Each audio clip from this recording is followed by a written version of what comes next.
আসসালামু আলাইকুম। সকলকে নতুন বছরের শুভেচ্ছা। যে বছরটি আমাদের জীবন থেকে চলে গেল ইতিমধ্যে, বাংলাদেশের জাতীয় জীবনে এবং আমাদের জীবনে একটা সত্যি অনেক ঘটনাবহুল একটি বছর আমরা পার করলাম। নানান ঘটনার সাক্ষী আমরা হয়েছি। ভাবলাম একটা ভিডিও বার্তার মাধ্যমে একটা স্মৃতি হিসেবে আমি ফেসবুকে রেখে দেই। নতুন বছরটা শুরু হলো, আমি বিশ্বাস করি আমার মতো সকলেই একটা নতুন প্রতিজ্ঞা, নতুন একটা লক্ষ্য নিয়ে এই বছরটা আপনারা শুরু করবেন। আমার অনেক বন্ধু-বান্ধব আছে যারা বিয়ে-শাদী করে নাই, তারা হয়তো বিয়ে-শাদী করবে।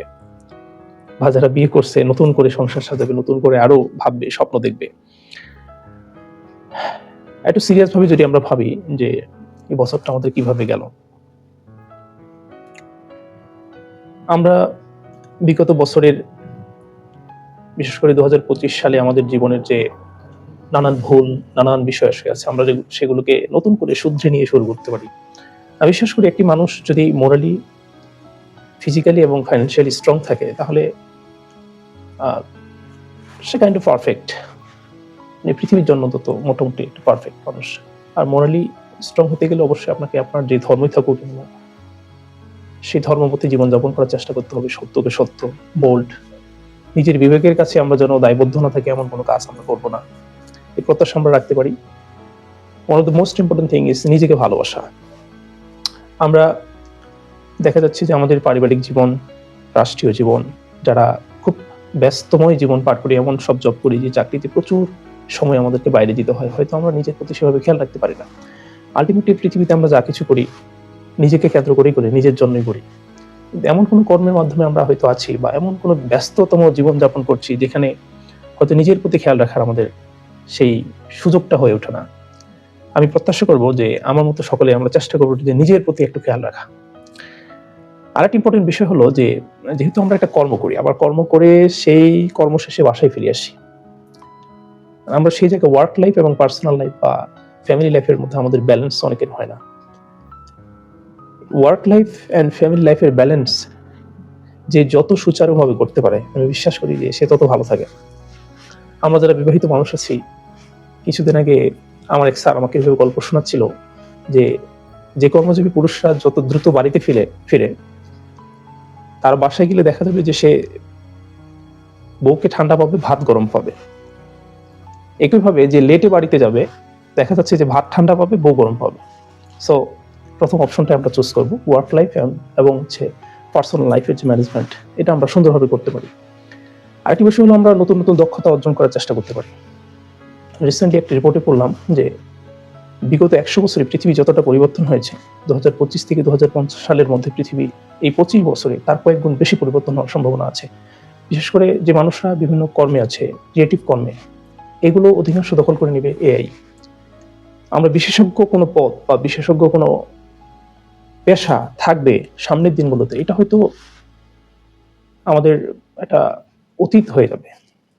আমাদের নতুন নতুন স্কিল অর্জন করতে হবে, টেকনোলজির সাথে নিজেকে খাপ খাইয়ে নিয়ে সামনের দিকে এগিয়ে যেতে হবে। আমরা নতুন কিছু লার্নিং এর মধ্যে দিয়ে নিজেকে আপডেটেড রাখতে পারি এই সময়টার মধ্যে। এটা আমরা একটা নতুন স্টেপ নতুন বছরে নিতে পারি। আরেকটা হলো যে সুন্দর কথার চর্চা করা। পৃথিবীটা যত যান্ত্রিক হয়ে যাচ্ছে, আমাদের আশেপাশের মানুষগুলো যে পশ্চিমা যে সংস্কৃতি সেগুলো যখন সম্মেলন হচ্ছে, আমরা সেটাকে আমাদের মতো অ্যাডপ্ট করে নিচ্ছি না। দেখা যাচ্ছে যে সরাসরি সেটা নিয়ে নিচ্ছে। এটা সবচেয়ে ভয়ঙ্কর একটা বিষয়। আমরা যারা সন্তানরা আছি দেখা যাচ্ছে যে পিতামাতার প্রতি আমরা একটু স্বার্থপর হব না, সমাজের প্রতি আমরা স্বার্থপর হব না। সকলের প্রতি যেন আমরা এটা জাস্ট করতে পারি সেদিকে আমাদের একটু খেয়াল রাখা উচিত এবং এই জায়গাটুকু একটু আরো সুন্দর করা উচিত। সবার সাথে সুন্দর কথা বলা উচিত, পজিটিভ চিন্তা ভাবনা করা উচিত। প্রত্যেকটা জিনিসের ক্ষেত্রে পজিটিভ জিনিসটা সবার আগে চিন্তা করা উচিত। আমার মতো হয়তো এটা আমরা অনেকেই ভুল করি। আমরা এটা প্রতিজ্ঞা করতে পারি যে এই জিনিসটা করা যায় কিনা। আরেকটা ইম্পর্টেন্ট থিং যে এই পৃথিবীর সবচেয়ে বার্নিং কোশ্চেন হচ্ছে ক্লাইমেট চেঞ্জ। আমরা প্রতিনিয়ত শুধু নিজেকে বাঁচানোর জন্য বা নিজে বেঁচে থাকার জন্য, নিজের আয়েশ, নিজের হালাত পূরণ করার জন্য প্রকৃতিকে যাচ্ছে তাভাবে ধ্বংস করে যাচ্ছি। আমরা এটা ভাবছি না যে আমাদের পরবর্তী একটা প্রজন্ম পৃথিবীতে আসতে পারে বা আসবে। তারা হয়তো একদিন ভাববে বা আমাদের দায়ী করবে যে তারা শুধু নিজেদের কথা ভেবে, নিজেদের সুখ আহ্লাদের কথা ভেবে প্রকৃতিকে যাচ্ছে তাইভাবে এক্সপ্লয়েট করছে। এটা আমাদের একটা রেসপন্সিবিলিটি থাকা উচিত যে আমরা প্রকৃতিকে আরেকটু ভালোবেসে, প্রকৃতির কথা আরেকটু ভালোভাবে চিন্তা ভাবনা করে আমরা নতুন বছরটার যে আমাদের যে অন্যান্য এন্টারটেনমেন্টের জায়গাগুলো, যেমন আমরা অনেকে সেন্ট মার্টিনে যাচ্ছে তাইভাবে যা খুশি করতে, সেন্ট মার্টিনের পরিবেশ নষ্ট হয়ে যাবে। আমরা আমাদের আশেপাশে প্রকৃতির যে উপাদানগুলো আছে সেগুলো ক্ষতিগ্রস্ত করছি। এই জিনিসগুলোকে আমরা একটু কমিয়ে আনতে পারি। আমার প্রিয় ফেসবুক বন্ধুরা, আমি বিশ্বাস করি আমার এখানে যারা আছেন কম বেশি সবাইকে আমি চিনি, পার্সোনালি সবাইকে চিনি। আমি সাধারণত আমি কাউকে চিনি না বা কখনো দেখিনি এমন ব্যক্তির সাথে আমার ফেসবুক ফ্রেন্ডশিপ নেই।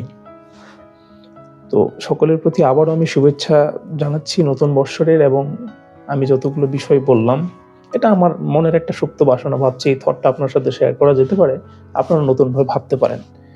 আসলে আমরা নিজেকে একটু পরিবর্তন করলেই দেখা যাচ্ছে, প্রত্যেকে যদি নিজেকে পরিবর্তন করি, অন্যকে পরিবর্তন করার চেয়ে নিজেরা যদি এইসব বিষয় একটু ভাবি, আমি শুধু এই থটটা শেয়ার করলাম, আমরা একটা সুন্দর পরিবেশ, সুন্দর দেশ, সুন্দর একটা জাতি তৈরি করতে পারি।